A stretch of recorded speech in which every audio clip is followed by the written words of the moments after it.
GDS पदवी ପାଇଁ ବର୍ତ୍ତମାନ ଅନଲାଇନ୍ ଆପ୍ଲାଏ ଚାଲିଛି। ଯିଏ ବି ଜିଡିଏସ୍ ପଦବୀ ପାଇଁ ଅନଲାଇନ୍ ଆପ୍ଲାଏ କରିବାକୁ ଚାହୁଁଛ ଆପଣମାନେ ଅନଲାଇନ୍ ଆପ୍ଲାଏ କରିପାରିବେ। ଆପଣମାନେ ଦେଖିପାରୁଥିବେ ମୁଁ ବର୍ତ୍ତମାନ ଅଛି ଜିଡିଏସ୍ର ଅଫିସିଆଲ ୱେବସାଇଟ୍ରେ। ଜିଡିଏସ୍ ମାନେ ହେଉଛି ଗ୍ରାମୀଣ ଡାକ ସେବକ। ଜିଡିଏସ୍ ପାଇଁ ଯେଉଁ ଭ୍ୟାକେନ୍ସି ଆସିଛି ଅଲ୍ ଇଣ୍ଡିଆ ପାଇଁ 28,000 ପ୍ଲସ୍ ଭ୍ୟାକେନ୍ସି ରହିଛି।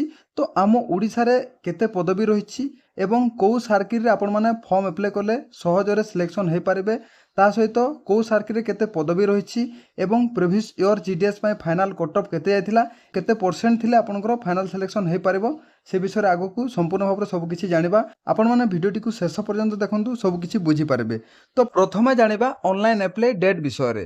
ତ ଆପ୍ଲାଏ କରିବା ପୂର୍ବରୁ ଆପଣଙ୍କୁ ରେଜିଷ୍ଟ୍ରେସନ୍ କରିବାକୁ ପଡ଼ିବ। ଆପଣମାନେ ଦେଖିପାରୁଥିବେ ଆପଣଙ୍କର ଯେଉଁ ରେଜିଷ୍ଟ୍ରେସନ୍ ଡେଟ୍ ରହିଛି 31 ଜାନୁଆରୀରୁ 14 ଫେବୃଆରୀ ପର୍ଯ୍ୟନ୍ତ ଆପଣମାନେ ରେଜିଷ୍ଟ୍ରେସନ୍ କରିପାରିବେ। ତାପରେ ଆପଣମାନେ ଆପ୍ଲାଏ କରିପାରିବେ। ତ ଆପଣଙ୍କର ଯେଉଁ ଆପ୍ଲାଏ ଡେଟ୍ ରହିଛି ଆପଣମାନେ ଦେଖିପାରୁଥିବେ 2 ଫେବୃଆରୀରୁ 16 ଫେବୃଆରୀ ପର୍ଯ୍ୟନ୍ତ ଆପଣମାନେ ଏହି ଫର୍ମଟିକୁ ଅନଲାଇନ୍ ମାଧ୍ୟମରେ ଆପ୍ଲାଏ କରିପାରିବେ। ଏବଂ ଯେକୌଣସି ପ୍ରକାର ଯଦି ଆପ୍ଲାଏ କଲା ସମୟରେ ଭୁଲ ଭାଲ କରିଦେଇଛନ୍ତି ତାକୁ ଏଡ଼ିଟ୍ ମଧ୍ୟ କରିପାରିବେ। ଆପଣଙ୍କର କରେକ୍ସନ୍ ୱିଣ୍ଡୋ ମଧ୍ୟ ଓପନ୍ ହେବ। 18/2ରୁ ଆପଣମାନେ 19/2 ଆପଣଙ୍କର ଗୋଟେ ଦିନ ସମୟ ରହିବ, ସେଇଦିନ ଆପଣମାନେ ଏଡ଼ିଟ୍ କରିପାରିବେ। ଜିଡିଏସ୍ ପାଇଁ ଯେଉଁ ଆପଣଙ୍କର ଶିକ୍ଷାଗତ ଯୋଗ୍ୟତା ରହିଛି ଆପଣମାନେ ଓନ୍ଲି 10ମ ପାସ୍ କରିଥିବା ଦରକାର। ଆପଣମାନେ ଯଦି 10ମ ପାସ୍ କରିଛନ୍ତି ତାହେଲେ ଜିଡିଏସ୍ ପାଇଁ ଫର୍ମ ଆପ୍ଲାଏ କରିପାରିବେ ଏବଂ ବୟସ ରହିଛି 18 ବର୍ଷରୁ 40 ବର୍ଷ ପର୍ଯ୍ୟନ୍ତ ଆପଣମାନେ ଏହି ଫର୍ମଟିକୁ ଆପ୍ଲାଏ କରିପାରିବେ। ଜିଡିଏସ୍ ପାଇଁ ଯେଉଁ ସିଲେକ୍ସନ୍ ପ୍ରୋସେସ୍ ରହିଥାଏ ପ୍ରଥମେ ଆପଣଙ୍କୁ ଅନଲାଇନ୍ ମାଧ୍ୟମରେ ଆପ୍ଲାଏ କରିବାକୁ ପଡ଼ିବ। ତାପରେ ଆପଣଙ୍କର ଯେଉଁ 10th ମାର୍କସିଟ୍ ହିସାବରେ ଆପଣଙ୍କର ସିଲେକ୍ସନ୍ ହେବ। କୌଣସି ଏକ୍ଜାମ୍ ଦେବାକୁ ପଡ଼ିବ ନାହିଁ, ଆପଣଙ୍କ ପରସେଣ୍ଟେଜ୍ ହିସାବରେ ଆପଣଙ୍କର ସିଲେକ୍ସନ୍ ହେବ। ତ ତାପରେ ଜାଣିବା ଆମ ଓଡ଼ିଶା ପାଇଁ କେତେ ପଦବୀ ରହିଛି ଏବଂ କେଉଁ ସାର୍କିଲ୍ରେ କେତେ ଭ୍ୟାକେନ୍ସି ରହିଛି ସେ ବିଷୟରେ ଫୁଲ୍ ଡିଟେଲ୍ସରେ ଜାଣିବା। ତ ଆପଣମାନେ ଦେଖିପାରୁଥିବେ ମୁଁ ବର୍ତ୍ତମାନ ଅଛି ଅଫିସିଆଲ ୱେବସାଇଟ୍ରେ ଜିଡିଏସ୍ର। ତ ଆପଣମାନେ ମଧ୍ୟ ଜିଡିଏସ୍ର ଅଫିସିଆଲ ୱେବସାଇଟ୍ଟିକୁ ଭିଜିଟ୍ କରିପାରିବେ। ତ ଏଇଠି ଆପଣମାନେ ଦେଖିପାରୁଥିବେ ସାର୍କିଲ୍ ୱାଇଜ୍ ପୋଷ୍ଟ। ତ ଆମେ ଦେଖିଦେବା ତ ଆମ ଓଡ଼ିଶାରେ କେତେ ପଦବୀ ରହିଛି ଆପଣମାନେ ଦେଖିପାରୁଥିବେ। ଏଇଠି ଆପଣମାନେ ଦେଖିପାରୁଥିବେ ଓଡ଼ିଶା 24 ନମ୍ବରରେ ଅଛି ଓଡ଼ିଶା ସାର୍କିଲ୍। ତ ଟୋଟାଲ୍ ଉପରେ 1191ଟି ଭ୍ୟାକେନ୍ସି ରହିଛି। ତ କେଉଁ କ୍ୟାଟେଗୋରୀ ପାଇଁ କେତେ ଭ୍ୟାକେନ୍ସି ରହିଛି ଦେଖିବା। ଆପଣମାନେ ଦେଖିପାରୁଥିବେ ୟୁଆର୍ ରହିଛି ଆମ ଓଡ଼ିଶାରେ 518ଟି ଭ୍ୟାକେନ୍ସି ରହିଛି। ଓବିସି 25ଟି, ଏସସି ପାଇଁ ରହିଛି 175ଟି, ଏସଟି ପାଇଁ ରହିଛି 249ଟି, ଇଡବ୍ଲ୍ୟୁଏସ୍ ପାଇଁ ରହିଛି 106ଟି, ପିଡବ୍ଲ୍ୟୁଡି ଏ କ୍ୟାଟେଗୋରୀ ପାଇଁ ରହିଛି 9ଟି, ପିଡବ୍ଲ୍ୟୁଡି ବି କ୍ୟାଟେଗୋରୀ ପାଇଁ ରହିଛି 9ଟି, ପିଡବ୍ଲ୍ୟୁଡି ସି କ୍ୟାଟେଗୋରୀ ପାଇଁ ରହିଛି 3ଟି, ପିଡବ୍ଲ୍ୟୁଡି ଡି ପାଇଁ ରହିଛି ଗୋଟିଏ। ଟୋଟାଲ୍ ଉପରେ 1191ଟି ଭ୍ୟାକେନ୍ସି ଜିଡିଏସ୍ର ରହିଛି ଆମ ଓଡ଼ିଶା ପାଇଁ କ୍ୟାଟେଗୋରୀ ୱାଇଜ୍ ଆପଣମାନେ ଦେଖିଲେ ଟୋଟାଲ୍ ରହିଛି 1191ଟି ଭ୍ୟାକେନ୍ସି ରହିଛି। ତାପରେ ଜାଣିବା ଆମ ଓଡ଼ିଶାରେ କେଉଁ ସାର୍କିଲ୍ରେ କେତେ ପଦବୀ ରହିଛି ଜାଣିବା। ତାପରେ ଜାଣିବା ଆପଣଙ୍କର ଯେଉଁ ଫାଇନାଲ୍ ସିଲେକ୍ସନ୍ ହେବ ତ କେତେ ପରସେଣ୍ଟ ଥିଲେ ଆପଣଙ୍କର ଫାଇନାଲ୍ ସିଲେକ୍ସନ୍ ହେବ ସେ ବିଷୟରେ ଜାଣିବା। ଆପଣମାନେ ମଧ୍ୟ ନିଜେ ଜିଡିଏସ୍ର ଅଫିସିଆଲ ସାଇଟ୍ଟିକୁ ଭିଜିଟ୍ କରିକି ଆପଣମାନେ ମଧ୍ୟ ଚେକ୍ କରିପାରିବେ। ତ ଆପଣମାନେ ଦେଖିପାରୁଥିବେ ତ ଏହି ସାର୍କିଲ୍ ଉପରେ କ୍ଲିକ୍ କରିବେ। ସାର୍କିଲ୍ ଉପରେ କ୍ଲିକ୍ କଲା ପରେ ଯେହେତୁ ଆମ ଓଡ଼ିଶା ଷ୍ଟେଟ୍ ତ ଓଡ଼ିଶା ସାର୍କିଲ୍ ଉପରେ କ୍ଲିକ୍ କରିବେ। ତାପରେ ଆପଣମାନେ ଦେଖିପାରୁଥିବେ ଡିଭିଜନ୍। ତ ଡିଭିଜନ୍ ଉପରେ କ୍ଲିକ୍ କରିବେ।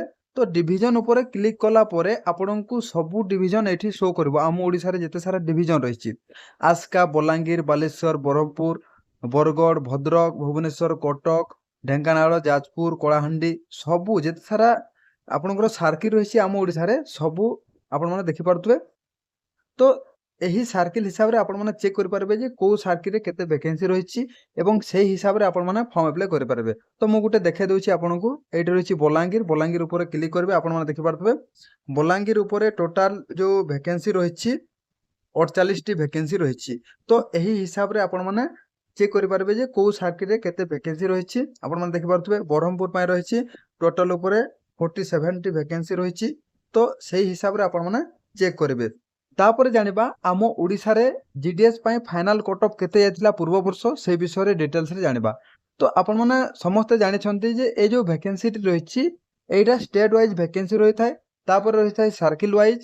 ତ ଏଇଟା ଯେହେତୁ ଆପଣଙ୍କର କୌଣସି ପ୍ରକାର ଏକ୍ଜାମ୍ ହୋଇନଥାଏ, ଆପଣଙ୍କର ମାର୍କ ବେସିସ୍ରେ ଆପଣଙ୍କର ସିଲେକ୍ସନ୍ ହୋଇଥାଏ।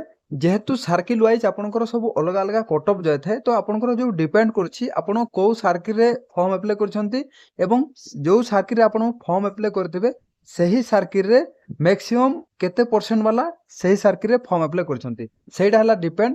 ଯେଉଁ ସାର୍କିଲ୍ରେ ଫର୍ମ ଆପ୍ଲାଏ କରିଥିବେ ସେହି ସାର୍କିଲ୍ରେ ଯଦି लोएस्ट परसेंटेज थिबा वाला फॉर्म अप्लाई करथिबे तो सही सर्किल रे कम कट ऑफ जाय थाए। तो 2023 हो किंबा 2024 हो जो आपनकर वैकेंसी आसीतला जीडीएस रो तो सही समय रे मध्य आपनकर सेही पाखापाखी 1100 प्लस आपनकर वैकेंसी रहितला। तो सही समय रे बहुत पिला 50% 60% मध्य सिलेक्शन होइतिले। डिपेंड करछि आपनकर सर्किल ऊपर। आपण जो सर्किल रे फॉर्म अप्लाई करथिबे सेही सर्किल रे जदी कम परसेंट वाला फॉर्म अप्लाई करथिबे तो सही सर्किल रे कम कट ऑफ जिवो। तो एटा हला आपनकर जो कट ऑफ मेथड तो सही हिसाब रे आपनकर कट ऑफ जाय थाए। आपण एमिति गुटे सर्किल चॉइस करंतु जो सर्किल रे की कम फॉर्म पड़िबो एवं आपनकर सिलेक्शन सहजरे होई पारिबो। तो आपण माने निज हिसाब रे आपण माने सही सर्किल रे फॉर्म अप्लाई करंतु। जदि आपनकर भाग्य साथ देबो तो निहाती भाबरे आपनकर सिलेक्शन हे जिवो। जदि आपण माने चाहुचंती जीडीएस रे फॉर्म अप्लाई करबा पई तो निहाती भाबरे आपण माने फॉर्म अप्लाई करंतु। काहे कि ना आपण माने मध्ये जानि नाहंती जे आपण जो सर्किल रे फॉर्म अप्लाई करबे सेही सर्किल रे केते पिला फॉर्म अप्लाई करछंती एवं केते परसेंटेज वाला पिला फॉर्म अप्लाई करछंती। तो जदि सही सर्किल जदि कम परसेंटेज वाला पिला फॉर्म अप्लाई करथिबे तो निहाती भाबरे कट ऑफ कम जिवो। जदि अधिक परसेंट रखिथिबा पिला जदि फॉर्म अप्लाई करथिबे सेही सर्किल रे तो अधिक कट ऑफ जिवो। तो आपण के भी जानि पारबेनी जे को सर्किल रे केते फॉर्म अप्लाई हिची एवं केते परसेंटेज वाला फॉर्म अप्लाई करछंती। तो 2023 हो 2024 हो 2025 हो तो एमिति भी पिला चाकरी पाइछंती जे कि 50-60% रखिकी जीडीएस रे चाकरी पाइछंती। तो किछि भी कहि हबनी को सर्किल रे केते कट ऑफ जिवो। तो सेते पय आपण माने फॉर्म अप्लाई करंतु एवं जदि आपण माने जीडीएस रे फॉर्म अप्लाई करबा को चाहुचंती तो निहाती भाबरे शीघ्र फॉर्म अप्लाई कर दियंतु। आपण माने जदि लास्ट समय रे फॉर्म अप्लाई करिवे तो सर्वर बहुत डाउन रहिथाय काहे कि ना एडा हला ऑल इंडिया साइट। तो ऑल इंडिया पिला फॉर्म अप्लाई करथांती तो साइट बहुत बिजी रहिथाय। तो सेते पय आपण माने शीघ्र ऑनलाइन अप्लाई कर दियंतु। तो जदि वीडियोटी भल लागला निहाती भाबरे वीडियोटी को गोटे लाइक कर देबे सब्सक्राइब कर देबे। आगो को मध्य मु एमिति जीटीएस पय अपडेट आनेबी निहाती भाबरे आपण माने हम एही चैनल सहित जोड़ी हिकी थांतु।